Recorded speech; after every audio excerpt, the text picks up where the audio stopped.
welcome to Transfigure Nation. My name is Alexis Lorraine, and I will be your host for this evening. Tonight we are going to be joined by Serenity, and she'll be on in just a moment, I assume. So, I hope everyone is having a wonderful Saturday, making the most of this wonderful fall weather that we're just about to get into. So let me just pull the... Here we go. I hope you're having fall weather, because the weather here has been absolutely wonderful, which is a refreshing change of pace from the ridiculously high temperatures. Well, hello. I apologize. Hello, love. How are you? Oh, I'm doing fine. Just busy. Oh, of course, Lots to do. So, how about you go ahead and introduce yourself, and we'll get this show on the road. Well, my name is Serenity. I picked that name pretty much because I like the peace and calmness that my new life has brought me. Okay. I was waiting for the TV show, Oh, the TV show? Yeah. Yeah, I've been waiting for that one too, but, no producers want to pick me up. Yeah. Hi, Charlie. Okay, so your pronouns are she, her, I'm assuming? She, her, yes. Yes, we do. I hate assuming, but, sometimes we do it. So, all right. So, welcome. Now, our connection is fairly unique. The way that we came across each other was through somebody else completely. So that was interesting. We have a mutual friend outside of the trans community, which, go figure. It's a small world. It's a small world. It is. So how about you tell us a little bit about your backstory? Where'd you come from? Where'd you grow up? And then also a little bit about, when you started realizing that perhaps your gender was not in alignment. Well, it's kind of a long story, to be honest with you. Right. No, I knew that something was a little off when I was really, really young, but I didn't know how to, kind of put it into words because, let's face it, at 5 or 6 years old, you're not going to know, hey, I'm transgender. No. It doesn't happen like that. I kind of had those feelings, and then that was in Las Vegas. I was really young. Then I moved out to Colorado. Now, if I would have stayed in Vegas, it probably would have happened a while ago. But instead, I moved to a small town in Rifle, Colorado. There's a name. Yeah. Oh, yeah, I know. The police cars all have guns on them, painted on the sides. It's pretty funny. But pretty standard, kind of conservative. There's definitely not a whole lot to go off of there as far as you can't really be anybody but straight, white, Christian, Republican. It's not a very open community. Which doesn't sound conducive to a transgender lifestyle. No, it's not. That's the way I decided to move. Yeah, I would imagine so. Okay, so real quick, I need to ask this. What was the time period that you were in Las Vegas? I was there till 93. It was 85 to 93. Like I said, I was really, really young. Okay. So unfortunately, I didn't get to experience a whole lot. I was 11 when we moved to Colorado. Okay, so you were 11 in 93? Yeah. Okay, so 82. All right, so that means you were 5 years behind. Because I was in Las Vegas until 99. So nice.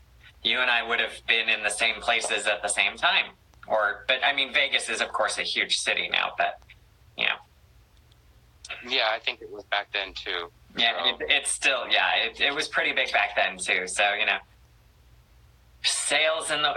sailing ships in the night, just going right on by.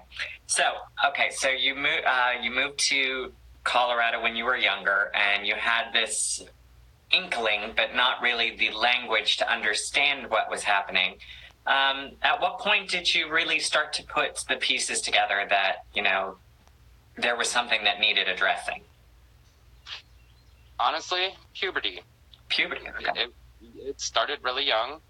I started, kind of cross-dressing a little bit, 13, 14 years old. I'd buy clothes and then I'd throw them away. And did that cycle, buy a wardrobe and purge it. I did that cycle for many, many years, and it wasn't up until, a couple of years ago that I knew something had to change, and so I changed it. Well, good. Yeah, that cycle of acceptance and shame is pretty common. Many people go through it, whether it's, clothing that fits our gender identity, or it's, more sexual than that. You go through these cycles, and it's perfectly natural. It's heartbreaking, considering you spend all the time and effort to collect these things that help you feel like who you are, and then you purge them out of your life because of the whether the external or internal shame that's placed upon us. Okay, so what would you say your biggest challenge for accepting yourself was? I mean, was it external? Was it internal? Was it internal dilemmas pressed in by the external? Tell me, what do you think? I would say probably that. I didn't know what my family was going to say. I had a lot of good friends that I didn't know what they were going to say.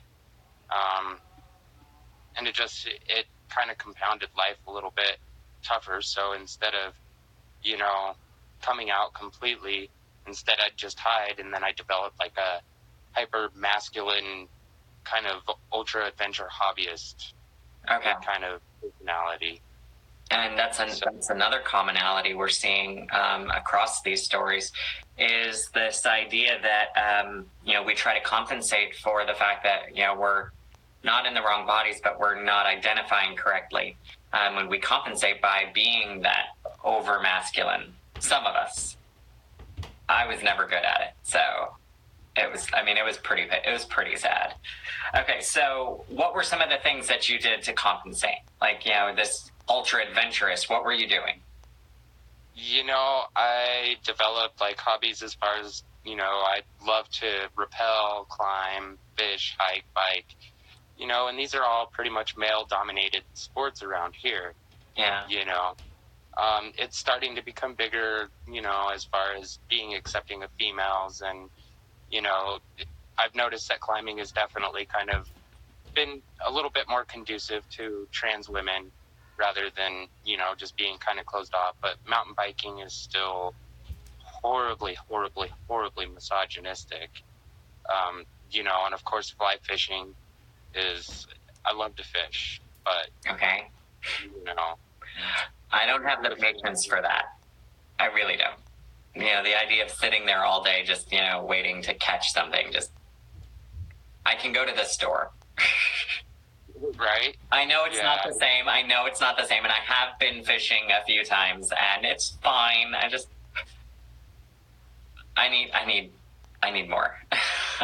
I'm an action girl. I need to running, jumping, climbing trees, Right. Yeah, like Half Dome. I climbed Half Dome when I was 24 in Yosemite. So I've always wanted to do that one.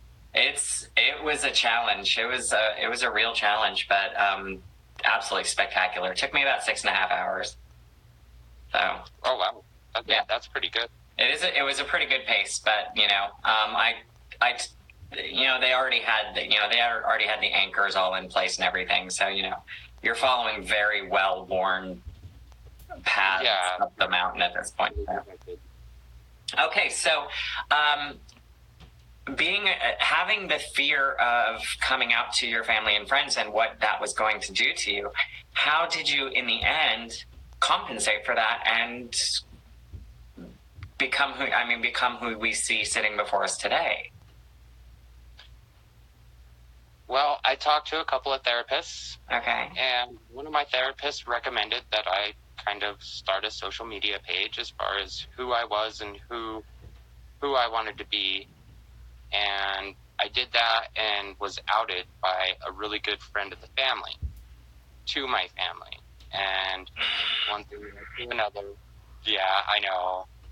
It's okay, though. It's okay. It kind of helped me out quite a bit because I don't think I would have been able to do it without it, So it was good in the long run. Okay. So the results turned out to be not harmful, but the act itself is a complete violation. Absolute violation. Well, and my family's not happy with it. They're, Right. you know, a lot of them are not talking with me right now, but that's okay. I'm sorry to hear that. That's, I wish that was a bigger surprise. It comes down to, we hear it again and again about family that rejects or is suspicious or remains aloof from those of us who came out. It's freaking frustrating. So Well, they don't understand. yeah, They're not going to accept something they don't understand, and they don't understand it because it's not their journey. no, and that's absolutely true. So when this person outed you, what was the first reaction you got from your immediate family? Well, my sister kind of asked me about it, and we had like a 2.5-hour talk. I still talk regularly with my sister. She's probably the only one of my family members that does still talk to me. Okay. But, she was a little upset at first, but she's kind of come to terms with it now. My mom is having a hard time with it. My dad doesn't talk to me. My cousin doesn't talk to me. Now, is there reticence due to just being conservative? Is it due to their religious point of view? Or is it just because they don't get it? I mean, what do you think the motivation is? Well, I grew up devout, apostolic, Pentecostal. Women don't wear anything but dresses. They don't cut their hair. It's their crown of glory. My dad is highly conservative, very, very, very Republican, Mm-hmm. and they don't really have an open mind. They trained me to have an open mind, but they themselves will not. So I kind of grew up accepting everything, and I do my research. I don't think into things. Okay. But now that is curious though, because typically those who are raised in societies with very strict moral codes and things like that don't tend to have, or aren't typically raised to have an open mind. This is right, this is wrong. There's no gray area. It's black and white. The world will always be black and white. So how do you think they were capable of giving you that or instilling that in you while not having it themselves? I grew up using both sides of my brain. Very logical, but very creative at the same time. Okay. So I'm able to create these situations and then logically either explain or disexplain them, So I grew up, I was in special programs for, fast learning. I actually had a learning disability when I was younger. And that kind of enabled me to question everything. And that kind of mentality led me to accept a lot of what is not accepted in a normal sociological situation. Right. So. Okay. Do you see that there been, first of all, how long has it been since you came out till now? 6 months. 6 months. And you said that you and your sister still talk, and your mother is struggling. Have you seen any growth towards reconciliation at all with anyone else in your family? Not really. Okay. It's kind of sad. I'm actually leaving next week. I'm gone out of the state of Colorado. I'm going far, far away. And where are you ending up? Massachusetts. Yeah. Well, if you get into Boston, say hi to Julia for me. Say hi to Jenna for me, because, they're my girls. Love both of them. So I couldn't do it. I came from the Northeast down to South Carolina. I am so done. I'm going to go hang with my girlfriends and my buddies and all the sun people there in Phoenix, because I can deal with the heat. I cannot deal with the cold anymore. It's too cold up there, especially going into winter. Ugh. But you're from Colorado, so, you're crazy too. Yeah, exactly. Okay, so how did you first make your steps into transition? I mean, like, are you on HRT? Are you medically transitioning at all, or is it just are you currently still work? What do you see your transition being? I started HRT almost 9 months ago. Okay. It'll be 9 months in October. I am, medically transitioning.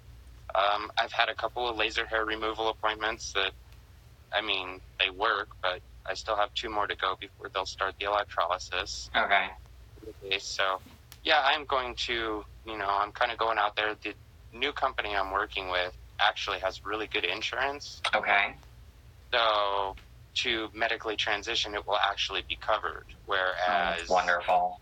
Yeah. Part of my problem so far has been that everything has been out of pocket, and I pay for insurance. I pay for the top tier insurance at my at my school, and it specifically says that transgender care is not covered. It has trans exclusive language in the insurance. So it's wonderful to find a company that's going to, help you along your journey as opposed to being a huge roadblock. So with your, you said you had gone to see some therapists and everything. What kind of process did you have to go through to get onto HRT? Colorado is an informed consent state. Okay. So I actually made an appointment with a therapist. I was feeling really, really, really bad about myself and needed to fix something. Made an appointment with a therapist, and it wasn't until 2.5 weeks later that they even got back to me to schedule an appointment. Mental health is not a big concern in this area, though. Right. So after that, I kind of said, you know what, this therapist is not working just because there's no interaction. It was mainly done on a TV. I said, so I'm going to Denver. So I drove 3.5 hours to go see a therapist who had me in a meeting with an endocrinologist that day, and I was on HRT that night. Oh my goodness, that's amazing. There is only one gender therapist anywhere near me. The next closest one is about 3 hours drive away. And I went in explaining that, this is me, this is what we were talking about. And all she wanted to focus on was my need for absolutism. I need things to be absolute. It's either that I'm loved or I'm not. It's working or it's not.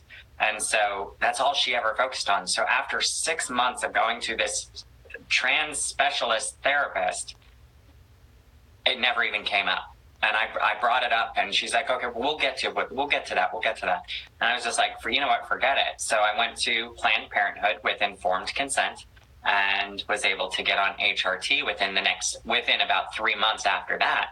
But 9 months of my life were wasted. Not wasted. Therapy's never a waste. You can always get something out of it as long as you put in the time. But 9 months, just jumping through hoops. So what do you think your future is going to look like when you get to Massachusetts? Do you mind if I ask what city you're going to be in, or? I'm going to be really close to Boston, actually, about 20 minutes north in Beverly. Okay. So and definitely have to get you onto Julia chat. So when you get there, message me and I'll, are you following Julia? I'm sure you are. Everybody follows Julia. Oh, yeah. Everybody follows Julia. I don't know why I even asked. Anyway, ask her about Julia chat. She'll get you set up in that area so you can find support groups and stuff like that. So, now, how has the community been in that area, in where you are now? Is there any community? In the town of Rifle, it doesn't sound like you'd have any opportunity there. No, there's not anything.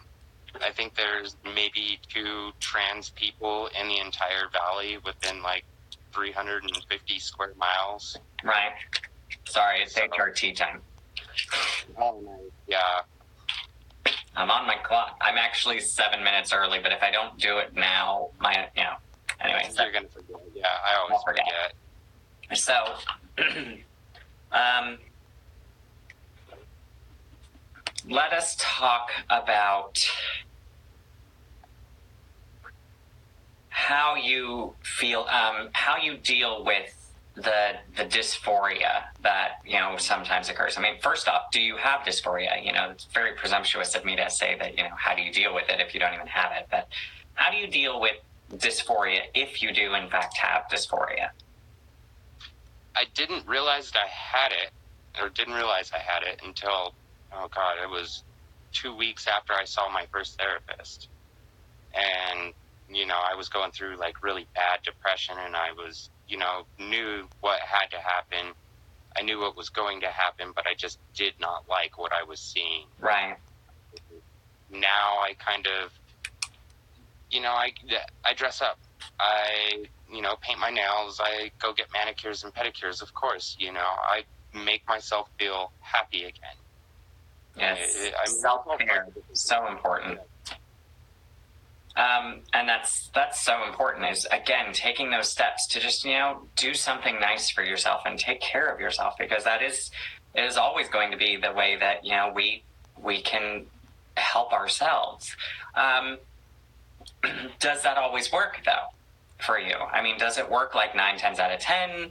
How often, and how often are you dealing with these kind of feelings? They come and go. I'd say it works about 70% of the time. Okay. Sometimes I just have to deal with it. I go to work, I stress. I go through weeks where I'm just not happy. Right. I mean, here in the last month, I haven't really had a chance to be dysphoric or be unhappy because I've been so busy. Right. That, moving 2,000 miles away is kind of a big deal. A little bit. A little bit. Yeah. I'm fully aware. I've got 7 days left, folks. I've got 7. 7 days left in South Carolina, and you basically were going to be passing each other on the road, Worry about that. So what about the 30%? How bad does it get? And in those cases, what kind of support structure do you have to fall back on when it does get too difficult to carry? I have some really good friends. They're not trans, they're not LGBT, but they are pretty much kind of like family. Okay. I've grown up with these people my whole life, and just I love them and they love me, and they kind of help me through everything that I can't get through. I mean, and if that doesn't work, I go hang out in the forest for a few hours and clear my head of everything and come back and start over. And that's a really wonderful approach, because a lot of times our dysphoria is socially induced. It might be triggered by an interaction or things like that. So trees don't misgender you. They don't care. Deer and all the other woodland creatures running around out there, including the ones that want to eat you, don't care if you what your gender identity is. They just care that you're either snack or the one who's going to eat them. Now, what do you do for, it's like, what line of work are you in?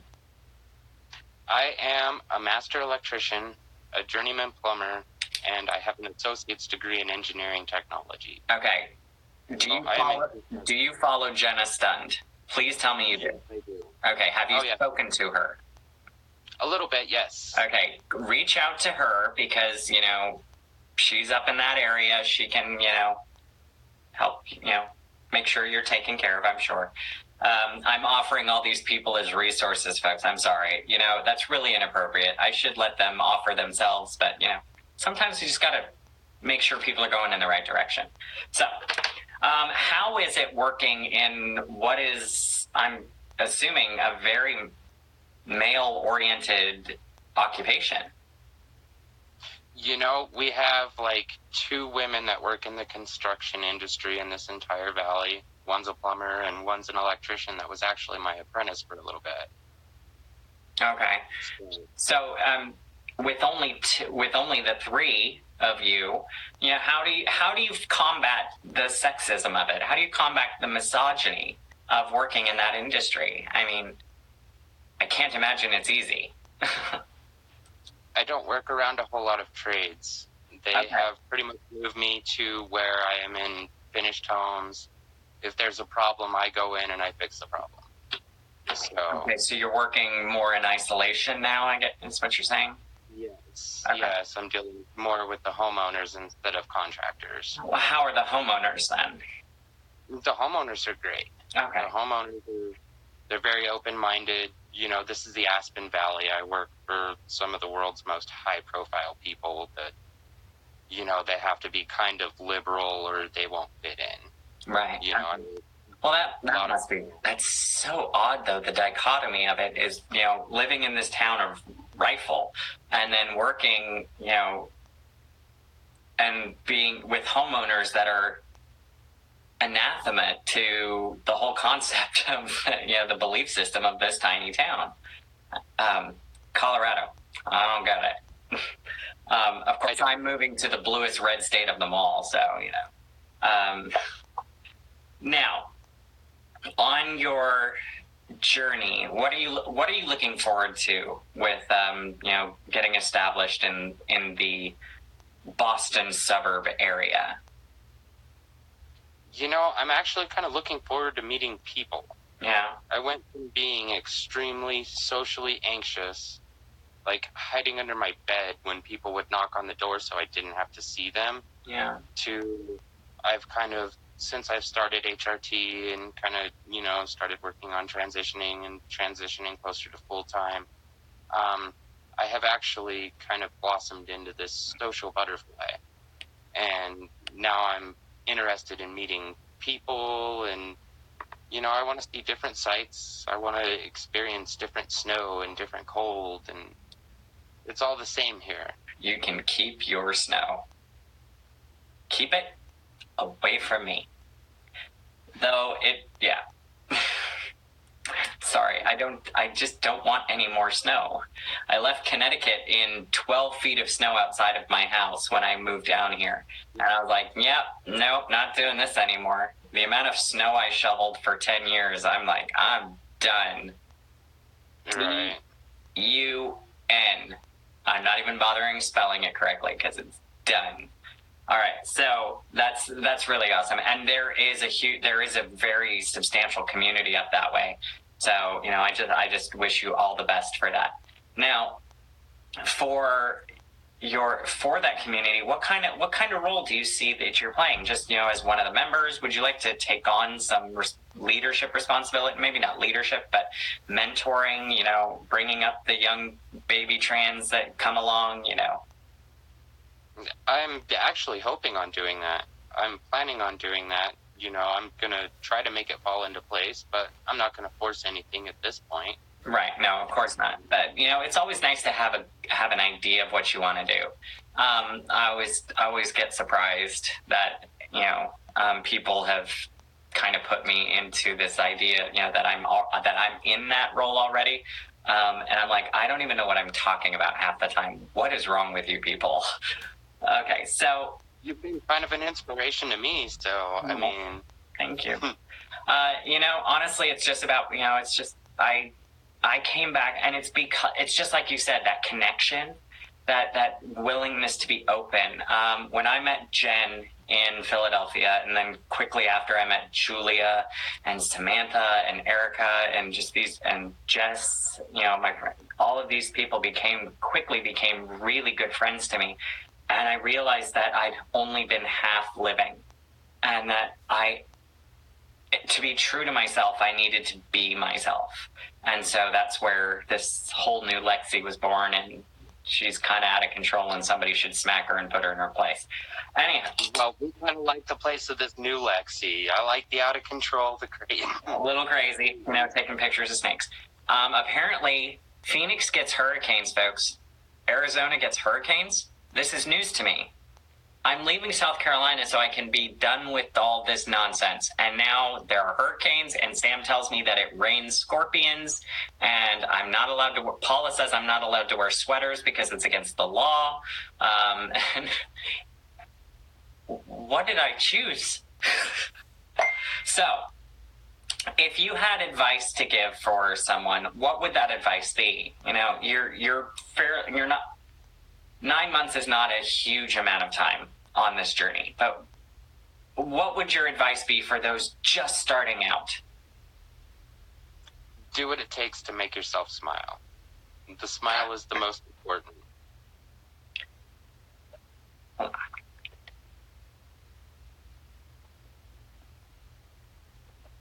Okay, I take notes during these, but I love some of the things that are said, and I like to collect them. So, do what it takes to make yourself smile. Now, how would you say the best way of knowing what that is? You know, sometimes it's really hard to know what's going to make you smile, right? So, what would you say the best way to explore your needs would be? How was it for you? Try everything once. I try anything. I've done pretty much everything out there. You know, I'm a little wild, I'm a little crazy, but I go into everything with an open mind. I decide this could be fun, this could work out really badly. In the end, if it makes me smile, I do it again. My mantra has always been do it twice, only because the first time could have been an accident.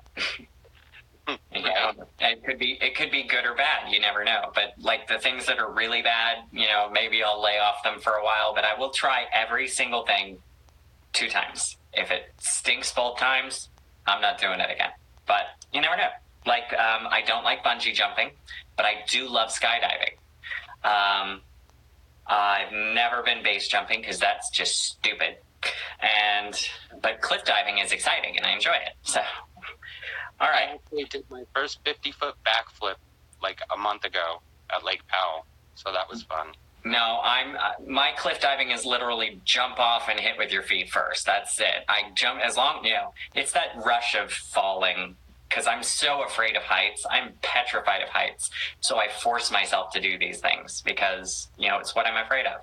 And I think that's actually helped me a lot in my journey is, you know, forcing myself to do that which I'm afraid of. Okay, so tell me about it. Let's lighten this up because, you know, it hasn't been full of adventure and fun yet. Tell me, have you had any moments of like euphoria where you're just like, oh my God, this is so much better? You know, yeah, yes and no. Yes and no. I haven't had a whole lot of experience, mainly grocery stores, stuff like that, you know, being properly gendered. Mm-hmm. I did get hit on at the concert last weekend. I went to a Slipknot cover band, and that was awesome. I got to play a beer keg with a mallet. That was cool, and I was in the front row. I didn't get to do any stage diving or crowd surfing, but you know, I did get hit on. Yeah. It was pretty fun. Kind of wish there was a little bit more crowd surfing and more people, but whatever. I've done that before. I mean, that sounds really cool though. I'm too old for all of that. I just, you know, I'm like, I can't keep up anymore. I'm an old lady. So, now what would you hope, I mean, what do you hope for? What do you think gender euphoria looks like for you? You know, besides just being properly gendered, what would you say gender euphoria would be for you? You know, I wake up and there are mornings I walk in and I look in the mirror after I get out of the shower and I am just thoroughly happy with what I see. And, you know, after even just 8 months on HRT, it's been, you know, getting more and more frequent where, you know, I am having these kind of euphoric epiphanies where, you know, I'm happy with who I'm becoming and it's pretty awesome, I think. Okay. But, you know, I mean, I've been more accepted by friends and whatnot, so. Now, Now, do you find your friendships now as more fulfilling because you are who you are? You are true to yourself, or would you say that they're just would you say they're about the same as your previous friendships? I have a few friendships that have kind of suffered a little bit, but for the most part, the ones that I've gained since I've started my transition have been so much stronger. And, it's more real. It's more tangible. Right. The friendships I had before were, well, let's go ride mountain bikes. Let's not talk about anything, but let's go, do 60 and 70-foot jumps. Okay. Let's I'm going to jump on, speaking of jumps, I'm going to jump onto that really quick. The lack of communication between, cis males.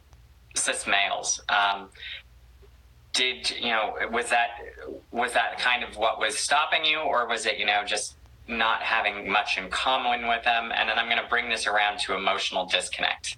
But first I want to start with, that kind of tendency for guys just to be like, what's up? Yeah, that was definitely stopping a lot of the progress. There was no communication. Like I said, it was, let's not talk about things, let's just go riding. Right. I would have these conversations like on the lifts or, going up the hills, and I would be the only one talking, of course, but, then it kind of, we still don't really communicate that well. I communicate a little bit better now because I'm more open and honest, and I get emotional, so. That's the second part. Thank you for bringing that up, because let's talk about emotion, shall we? How have you found HRT has helped you connect emotionally with yourself? I'm a lot more open with myself. I'm a lot more accepting of myself. If I'm sad, I let myself be sad, instead of having this feeling where I have to block everything and not let anybody see me have any kind of emotion. I am now, if I'm happy, I let people see I'm happy. If I'm sad, guess what? I let people see I'm sad. It's emotion. It's beautiful. Every emotion is beautiful. Right. Do you find that it helps you process things like dysphoria or frustrations or disappointments now that you can actually engage emotionally? Yes, very much so. I'm, because I am more open, I am more psychologically stable, if you will. Right. As psychologically stable as I can be. So, yeah, I've definitely opened up quite a bit, and it allows me to deal with things that bother me quite a bit better. Okay. Speaking of changes, and speaking of the things that, our personality, have you noticed any personality changes just beyond the emotional aspect? Have you noticed your temper being lessened, or aggressive tendencies to be lessened? Have you found yourself laughing more, or have you found yourself even liking different things a little bit more? Yes, very much so. I definitely have come into liking a lot of different things, especially food-wise. I've noticed my food taste has changed substantially. Okay, so let's do pre-transition. What were your favorite foods and things like that? Favorite foods pre-transition were, pretty much anything Mexican, anything Italian, store-bought or, whatever, pizzas, stuff like that. Now I definitely eat quite a bit more healthy foods. Right. Definitely more garden-grown herbs and vegetables. Definitely not processed beef. No, I don't eat pork anymore. Very little chicken. I don't eat cows that don't have names. So. I'm sorry, that I didn't expect that one. I'm like, cow? Why would you name the cow? Well, they're not my cows. So. And for me, I'm vegetarian, but I'm quickly realizing that I miss bacon a little bit. So I'd switched to being vegetarian for health reasons because of my transition. I mean, I am older, so it was necessary to change my lifestyle. But let's talk pickles. What is your opinion on pickles? Right now I have found a brand that I really, really love. I love the McClure's pickles. I don't know why, but I just love the McClure's pickles, and of course Clausen or whatever. Yeah, Clausen. They're found in the deli section, folks. They're always refrigerated, and they're amazeballs. They are amazing. They're a little pricier, but they're so good. I never make it into the car without having at least one from the jar. I do until I've purchased it, though. Okay, so we have a different difference in taste buds. We have a broadening. I found myself eating a lot healthier, even not deliberately, because of my desire to live a healthier life for my transition so that I can continue to transition. What do you think motivates that? What is it that is driving us to want to take care of ourselves better? I think it's our happiness, our level of happiness. And I think, honestly, psychologically, we make ourselves happy. And if we're happy psychologically, then there's, the mind, the body comes next. Right. So we have this balance of mind and body where both are happy, and I think if that is happy, then our whole energy, our whole being is just a happier surroundings, Now, what would you say to the idea that previously we were acting in an almost passive neglect or self-destructive manner? Definitely so. When you're not happy with what you see, then you're not going to be wanting to make yourself happy physically or make, any kind of changes to make your body better. For me, it always felt like I was. I hated looking in the mirror so much. I hated who was there. So the idea of taking care of that person was almost distasteful. So I was like, if that person just drops off the face of the world or drops dead tomorrow, you know what? I don't care so much. And that's actually what ended up in my 3 suicide attempts throughout my life, and the last one, which actually nearly kept me dead. I had lost 3 pints of blood, and so I was being transfused and everything. So it quite literally, my transition was quite literally a matter of life and death. And so many people on Instagram share that story, that it was a matter of either accept myself or extinct myself. You had 2 choices. So for you, did you ever get into that dark of a place? And I mean, share what you want. You don't have to get as detailed. You don't even have to talk about this if you're not comfortable. But yes and no. Okay. Yes and no. I kind of did have like a physical catalyst, a game changer, but it wasn't. I knew I needed to change, but I didn't know how to do it or anything like that. And I was dealing with depression that I didn't understand. But for me, I had a moment where I realized that life is just way too short. If you can't, be happy with who you are, change it. That's the society we live in now, That is true. If you're not happy with weight, change it. If you're not happy with looks, change it, I mean, if you're not happy with who you are, we can always change it. Right. But life is too short to not be happy. It took me 15 weeks on crutches, not being able to walk, to realize that. But, that was kind of my little catalyst. Right. And okay, so you can't just drop that without explaining. What happened? I was rock climbing, and it was at a point where I was going to do anything I could. I didn't care. I was climbing a route that was way above my skill level. I fell about 25 feet and snapped my foot in 2. Yeah, it was bad. It took a surgery. Yeah, 3 screws, 18 stitches. Oh yeah. I'm a squint. It's funny is if I'm in front of an injury, someone who's badly hurt, I don't react badly at all. But hearing it described every single time, just like no. Yeah, it was pretty bad. Now, what would you say to the idea that the lack of understanding of what it's the lack of transgender education to the community as a whole inhibits individuals from identifying as transgender? I would say definitely so. I mean, if you don't have any knowledge, how can you understand what's going on if you don't have any resources?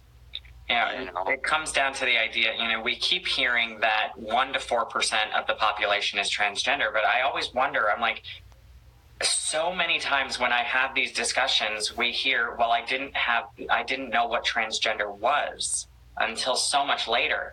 So it's like, really, is 1% to 4% anywhere near accurate if we were having the proper education of what being across the gender spectrum meant? Would more people identify as something other than cisgender assigned at birth? I believe that to be totally true. Yeah. I don't think it's just 1% to 4%. I think it's 1% to 4% that are willing to come out, right? That have taken the first step, that are okay with being out and being visible and being transparent, if you will. Right. It comes down to people who are confident self-identifying, and for the most part, the vast majority of our population, I couldn't see that as a probability at all. If you were given the choice of, tell everybody you're trans or stay in the closet and be safe, we're all going to be identifying. Now, Kristen, I don't know if we're looking at 20%. That seems a little high to me. But I would say definitely, it's possible that 20% of the population doesn't fall fully, in the cis category. They're, the more effeminate males, or the more masculine female, or, demi boy, demi girl, gender fluid, non-binary, whatever. If we keep throwing out labels, maybe they'll stick with a few of these extra people. But do you think that had you been given this information and this understanding earlier, would it have led to you accepting yourself and transitioning earlier? No, I don't think so, because I didn't have courage. Right, and the whole situation with your family. Self-consciousness is, we're our biggest critics. It sucks. Absolutely. And because of that, we do develop, self-esteem issues or anxiety issues with social situations and stuff. But I think, honestly, I just lacked courage. And since I've started, transitioning and doing the HRT, I've become highly courageous. I was crazy before. Now I'm crazy, but to a point where I know what I'm doing. Right. I'm deliberate with what I do. And, and it comes down, the courage it takes to be, openly transgender in this country and most of the rest of the world too, is phenomenal. For me, people say, I admire your courage so much. And I don't think of it that way. And I'm like, I'm not courageous. But, really, if I'm being totally honest with myself, I kind of am. Definitely. Pardon? Definitely. Yeah. You have to be courageous to come out in a place that doesn't accept anything. Yeah, well, they don't accept that. They don't even accept newer versions of the Bible. So you're definitely not going to accept a trans woman teaching. But I think it really does. And I think for those of us who are out and those of us who are